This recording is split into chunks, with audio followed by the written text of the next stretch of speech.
Oh, good morning. It's a chilly morning here. It is December 20th? 20th. Yikes. Okay, so that means we got 6 days. And I gotta show you something today. This here, trust me, it's related. This here is a bed of rocks, and it's designed here to be in this spot because when the, sprinkler water and stuff that comes off this hill, when it comes off, it would otherwise back up. And so what they did was they put a whole bunch of river rock here to kind of slow down and spread out the flow of water before it goes down off into the driveway. And so we have this, and what happens is the water, it all collects down here in the basin and then sort of trickles along. Now, if the rocks weren't there, it would do what it does on the other side of the hill. On the other side, all the water runs down to the sidewalk, and you can see pools of water along the sidewalk here from this morning's watering. Because yes, they water the lawn in Arizona in the wintertime. And so the sidewalk is like straight and clean and clear. So when it rains, when there's super lots of rain, what happens is it just sort of pools up and it creates a river like this thick, and it's just got this strong current that's running down the sidewalk. The same current doesn't exist over here, because the boulders and the rocks in the way slow down the current and create obstacles, and that means it spreads out the water along the path. Okay, this is important for your life. Here, if on this sidewalk here, we do what my kids like to do, and it drives me bonkers, and we put a whole bunch of rocks right here in the middle, what's going to happen? The water that hits it is going to come, it's going to hit all these obstacles and start to fan out, and it'll create a pool, and it'll dissipate the power of the current. Every single one of these represents something in your past history, something in your life that has, that you're still carrying with you. It's still there, it bugs you in some way or another. Maybe not to the point where it ruins your day job or something, but when you think about it, it's still there.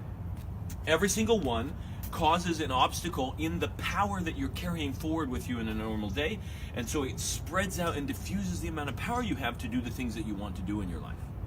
So the next phase of the program is where we talk about releasing all of those past obstacles so that the current of your life can run straight and clean and clear, and you have all the, that was like a bowling move, you have all the energy that you need to really get a strike, really knock down the pins, instead of it going into the gutters. Okay? The problem is there's so many of them. If most of the guys that I'm talking to have been alive for over 20 years, most of them have been addicts for over 15 years, 10 to 15 years, some of them a little less. And so that means that you've got a couple decades of little itty-bitty things that have bugged you, huge things that have been traumatic for you, things that have just been annoying or just intense that you haven't fully processed yet because no one taught you how to process it or learn from it and let it go and let it just be what it was. And so what that means is your life is a little bit like this riverbed here. All these little rocks in the way, they're not bad. And with time, the current of your life will smooth them down and knock off the edges so that they're not jagged like these. But still, they're in the way, and what's causing a problem is that they're diffusing all the energy of your life. Now, if you had to go back and pick them all up one by one, this would be a heavy task. But the cool part is, there are big ones in the way, in the current, that are causing a major stoppage of flow. They're functioning more like a dam. And the cool thing is if you start to remove just the big ones, then all of a sudden the amount of power that's unleashed often has the capacity to sweep away a lot of the little ones.